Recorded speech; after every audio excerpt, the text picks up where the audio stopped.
Wow. Okay. Yeah. Whatever you did just worked.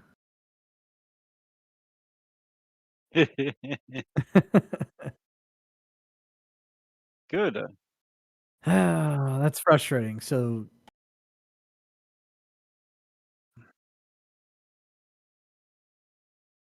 thanks, Hemi. We got it. We know what's going on.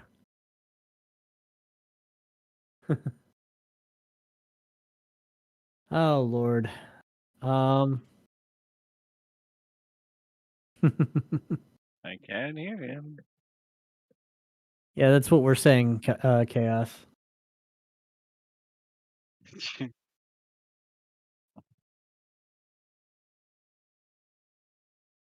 Ah, frustrating.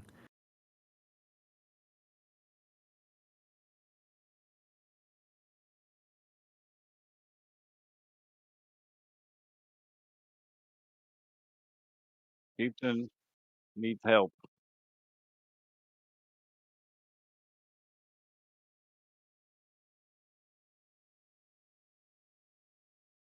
Muted eternally.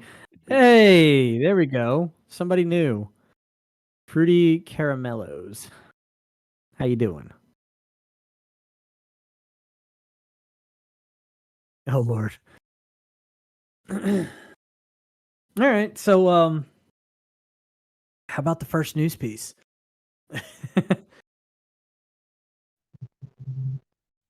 So Avengers is Let's still talk about sex, baby. Yeah.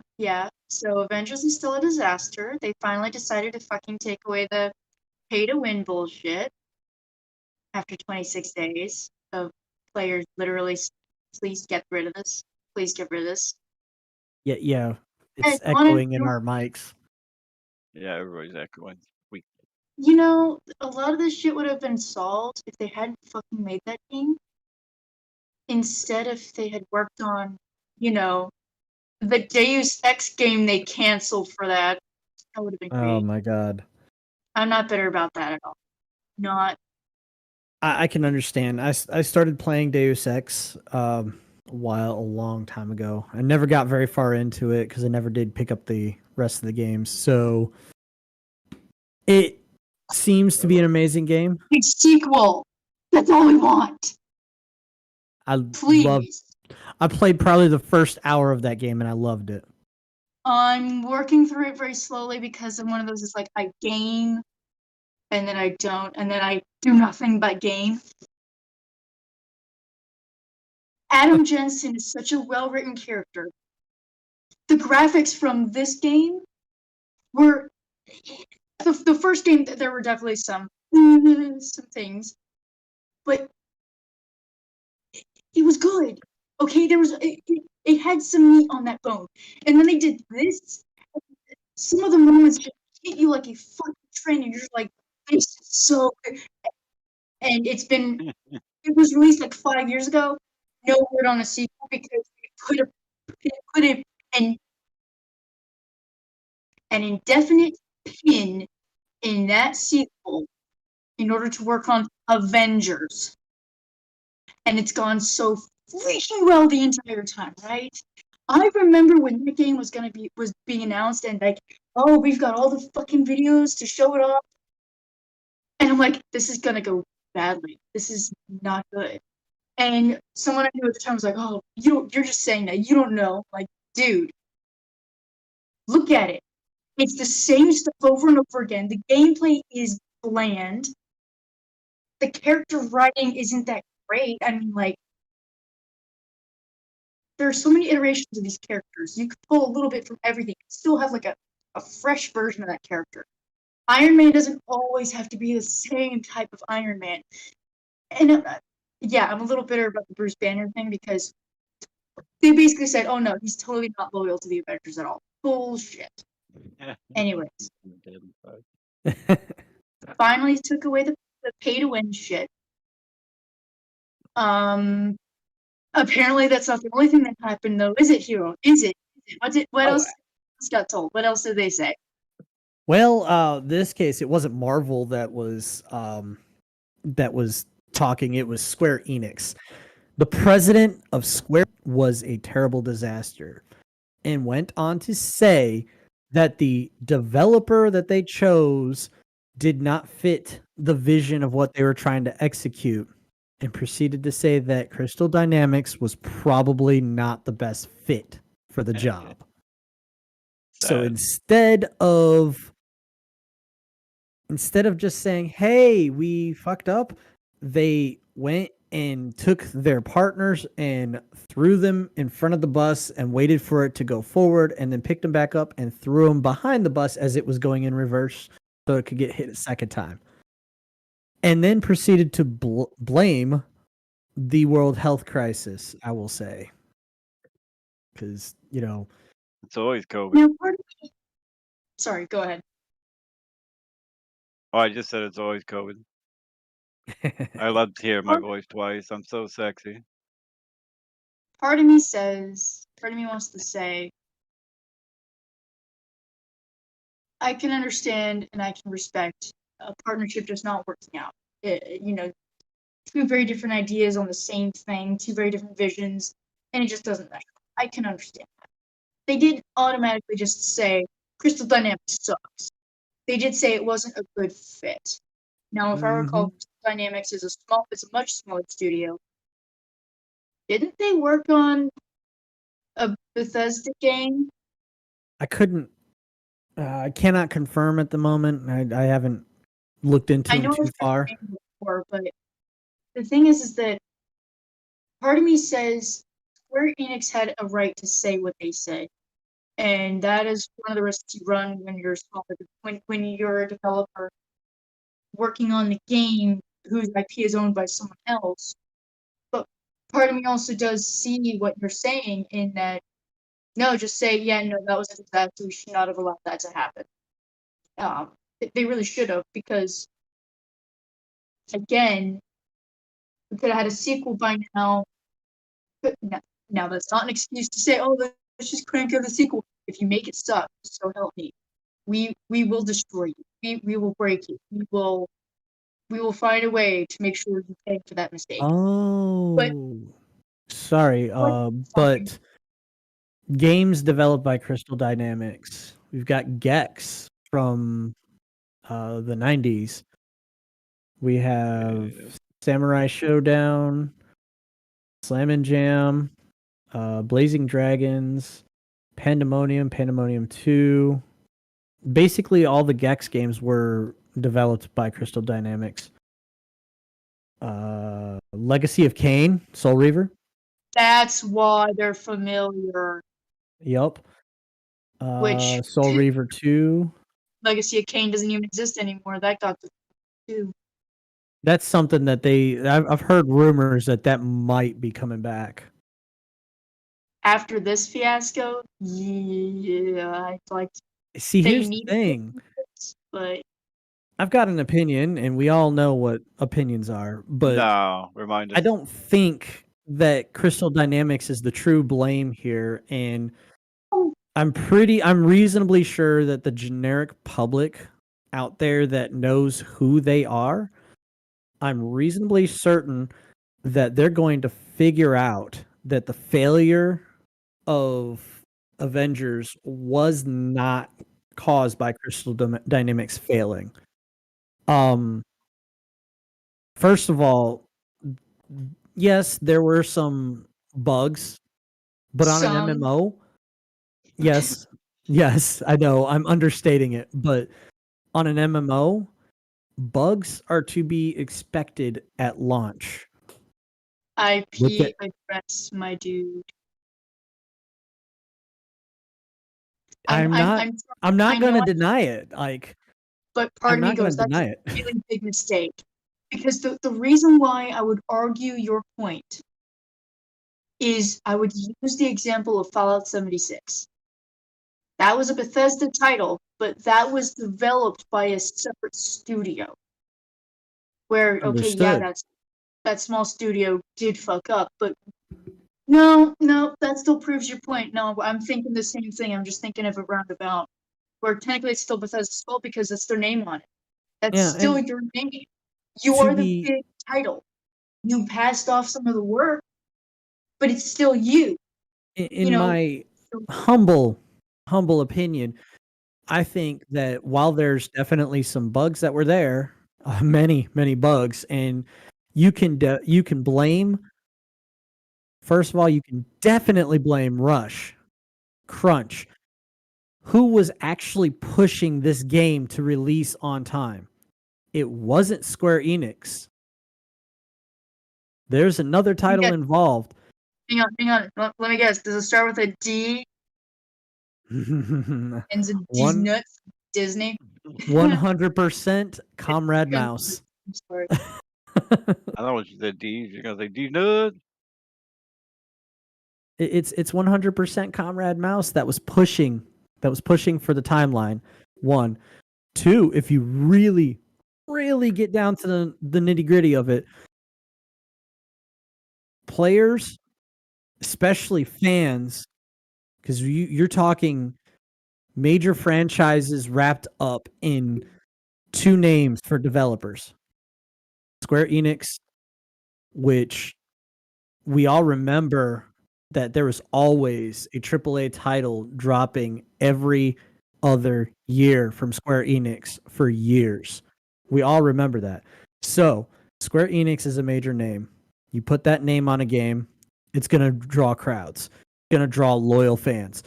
Crystal Dynamics, while being smaller, has a legacy fan base. Ironic, I know. Because we're talking Legacy of Kain. It's a cult classic. Yeah, we're talking Legacy of Kain. We're talking Gex. Everybody loved Gex because he was making pop culture references and freaking breaking the fourth wall. Everybody loved that. I closed it. But there was a lot of other titles that fell under the banner of Crystal Dynamics. So it's just fans can forgive mistakes like bugs in games, especially on MMOs. They will come back. Look at how long World of Warcraft's been going and how long it's taken them to just lose massive amounts of subscribers. It's taken almost 20 years to lose a massive amount of subscribers. You could say the same thing about Final Fantasy XIV. I mean, that game started off as a disaster, and yet they pulled that one through. And they ended up having to rebuild that game from the ground up. Successfully, very successfully. Very few companies could ever say that they've even done that. Exactly. But I think the problem that a lot of people are having, and that I completely empathize with, is they weren't being communicated with as if were a loyal fan base of customers. It was like they were being talked at. Mm-hmm. And not only that, the messages that they got were so inconsistent or so blatantly false, such as, oh, there's a series of numbers showing up on the PlayStation users. That's not just a series of numbers, dude. That's called an IP address. That is so dangerous in so many ways, especially in culture. So to be treated that way, and then you keep getting things that you didn't ask for, and you can't even get what you did ask for, let alone on time. Mm-hmm. It's all of these things happening at the same time, all the time, which is why people hate the game. And I don't blame them. Absolutely not. If you pay money, if you pay time, you pay money, you pay interest, and it's not something you like, you shouldn't have to feel like you have to be invested in that. That is just not a wise decision, especially not in this economy. Okay? No, absolutely stress, not. with just living every day, with the fact that, you know, some people it's difficult to find time, to find money to do your hobbies, and you sit down and that's all you get. I feel fucking pissed. I would be livid. I mean, like, you spend 99 cents on a game and it turns out to be crap because you can't even make it through the tutorial. Okay, yeah, it's 99 cents, big whoop. Right. This was a $60 game, not including season passes, not including all the DLCs, and you still have like nothing to show for it. These I'll game give you that 100%. we say it every time. These game companies are going to get what they have coming for them. Their customer base is going to disappear because customers are doing what's called paying. You know, they pay money to get the game. I like to call it voting with your wallet. Yeah. So, if your game sucks, no one's gonna buy it. They're not your 100%. customers. They So won't exist. People deserve to have what they believe is worth their while. If you pay $60, what you get should be worth $60. Now, would it be nice to get a deal and it be worth even more than that $60? Yeah, but it should at least meet your expectations. You and know, I we're would not. agree with that again. Most of these gamers aren't asking for, the mind-blowing next big thing. They're just looking to have something that they can have fun with while they're playing it, okay? You Yeah. know, bugs, So issues are to be expected. But if and when they happen, they also expect to be communicated to and communicated with respectfully and efficiently. You yes. hear there's a bug, you should be on that real quick and go, hey, look, we're getting word, we're getting reports that there are some errors in certain areas. Mm-hmm. Please be patient with us. We're working on it as fast as we can. We'll let you guys know once it's back up and running. Thank you very much. And in which case, you run it, you get it done.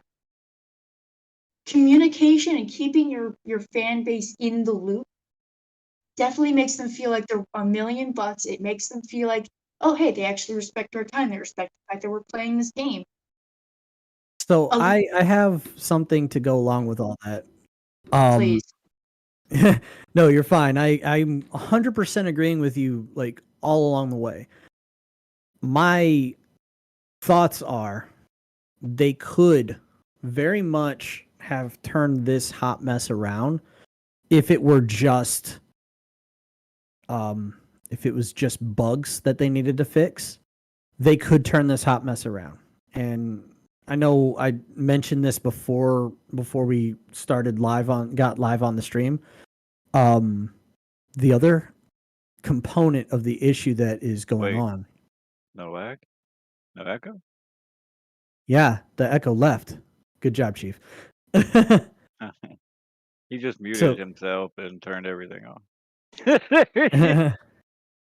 Damn, I'm waiting for him to start throwing shit so it can be, put on yeah. So my thoughts are that if it had just been bugs and it had just been the PR that with the bugs, this whole situation could have turned around on a dime with Avengers.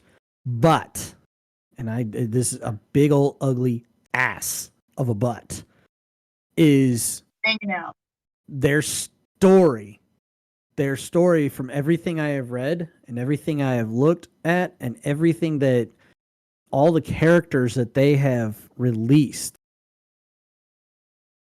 is just been a misstep after a misstep after a misstep because somebody high up at Marvel decided it had to be so.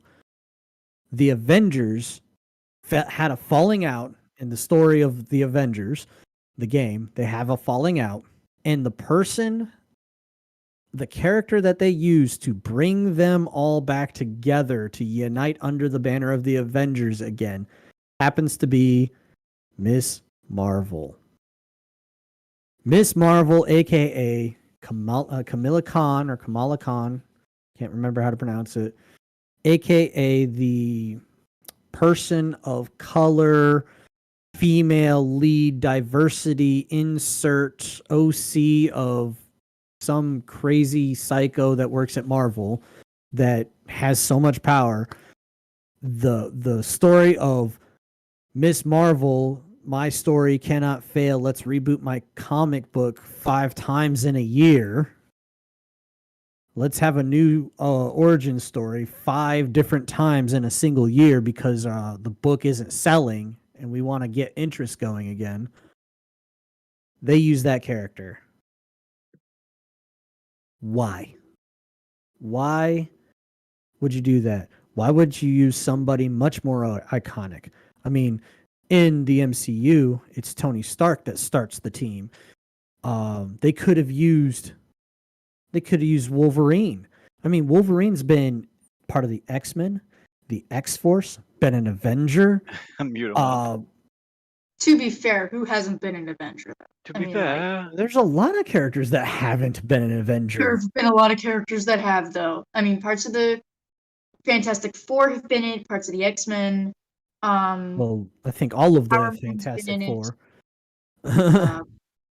Anyways,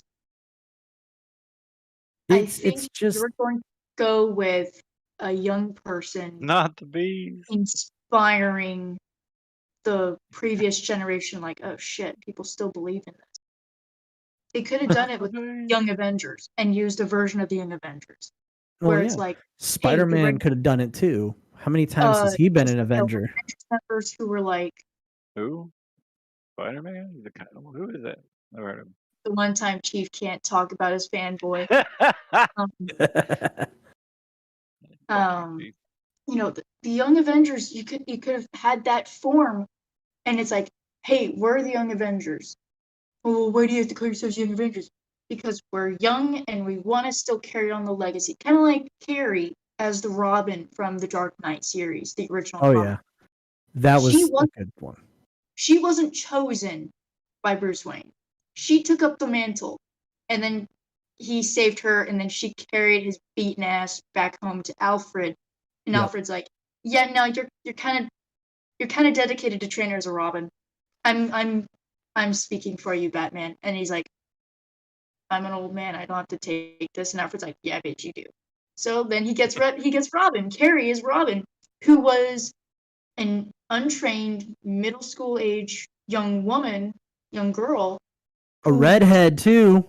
A redhead, by the way. Eat that hair, diversity and inclusion. She just wanted to help.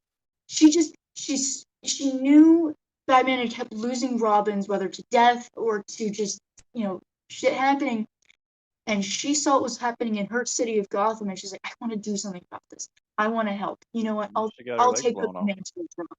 They could have done that with the Young Avengers. To say, hey, look, we are inspired by the older Avengers, and maybe they don't want to be together right now. Maybe they can't, but we will. We see there's still good worth fighting for in this world, and we will fight for the people who can't help themselves.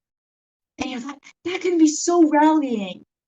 But it always feels like we have to shit on the previous generation, and we don't have to do that. You don't. That's just what they've been doing, and that's part of why American comics has just gone to absolute utter shit. Is because in a lot of let me just go backpedal that. Not just American comics going to utter shit, but American franchises have been going to utter shit because they want to revive old franchises, but they want to do the stories their way. So they think that the new characters they create, in order to have a leg to stand on, have to overshadow the old characters in some way, shape, or form. That's the route that American entertainers have been going. Let me tell you something. Let me tell you this. That's why I got this.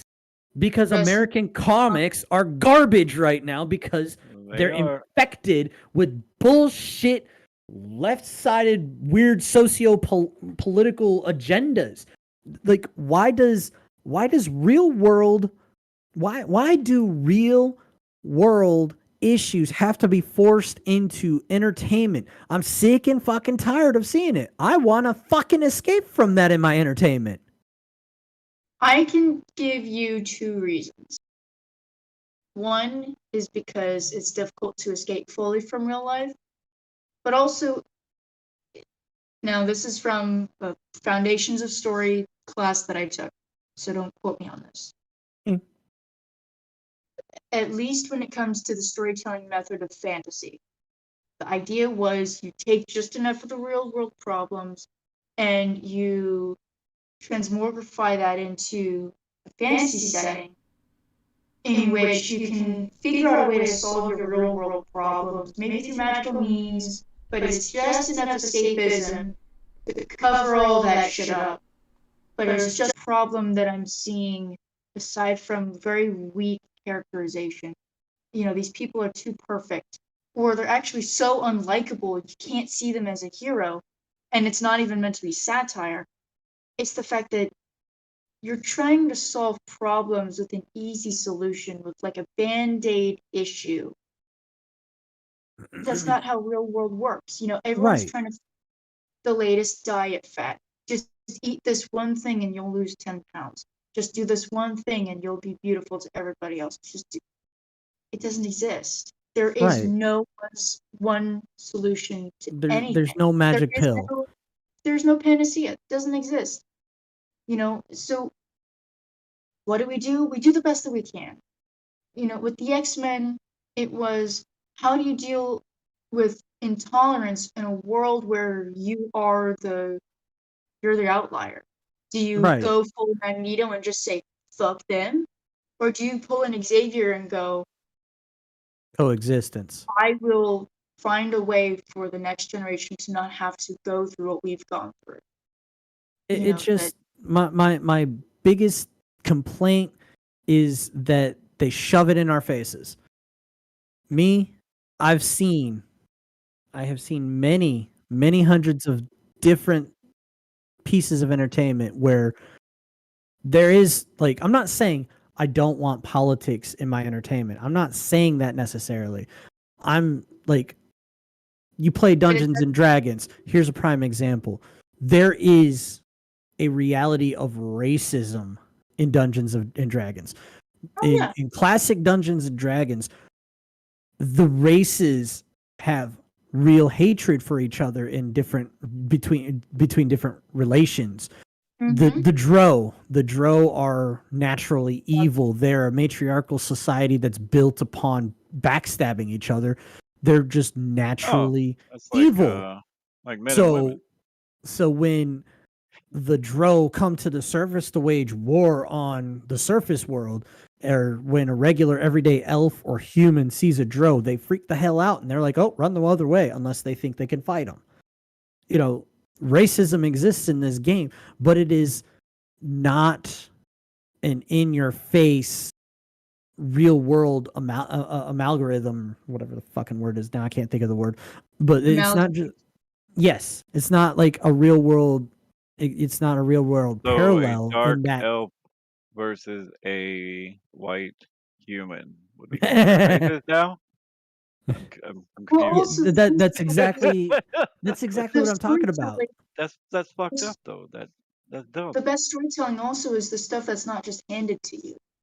You want to be able to have the pieces of the puzzle and put it together yourself. Right. Exactly. I've never seen a DM say, "Oh, by the way, your character is racist towards this character." Like, no, you can create your backstory. I mean, like half elf, half orcs. They're both rejected in some way from their parents because, for example, with the orcs, the half orcs, the orcs are hated, but at the same time, they're like, I can't stop being so, so what about bullheaded. blood elves and normal elves? Is that considered? Like regular elves and humans, like elves are classically aloof and stuck up to a degree. A lot of them are, and then when you end up with a half elf, the half elves tend to be ostracized from their elven society because they're not pure blooded. So they tend to live amongst the humans, but they're also rejected by the humans because, oh, you've got elf blood, so you must be stuck up and an asshole. But also because they live a little bit longer, they also age a little bit more slowly. Mm-hmm. So they do stick out a little bit. Same with orcs, the half orcs. So these are both people who are kind of caught in between worlds. They're not fully one thing, they're not fully another, but they're not even really accepted by either one. So they have an identity crisis. So they Right. tend to choose things And that they can wander with. Bards are a classic example.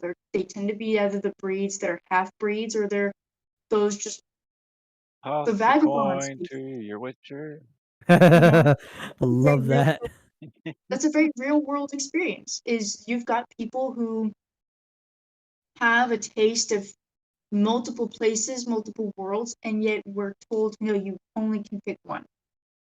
So I It's have to just deny the other pieces of myself? No. Go fuck yourself. That's that social politics can be a part of your story and not be so driven into your goddamn face that you just hate the people you're talking to or the people that you're reading the story from or taking the story from. Well, with There's a way oh, to make good stories and still have these underlying messages. It doesn't do you have to be like in this case where you watch interviews for the characters of the Eternals, which is premiering tonight. You don't have to have these actors and actresses just driving home the fact, oh, we have the most diverse cast ever in this story. This story is going to save lives because we have this kind of representation. Bitch, you're not saving lives. You're a fucking adult pretender. and you well, want to know a story that I know is getting a lot of heat right now? The Young Superman comic. Absolutely. Actually, well, that's yeah, one of our other news pieces. because they I would lied. I would be interested in reading that story if it were, okay, I'm the son of the Superman, Clark Kent, and Lois Lane. They're Mm-hmm. romantic, lovey-dovey. It's like, I'm a teenage boy, mom, dad, can you please stop being so gross? Love your parents though. But So then you're I'm gonna growing up. I'm gonna kind of take that from you for a half second, and then I'm gonna let you run with it again. The Mhm. story you're talking about is Sons Reborn, or is it Sons Reborn?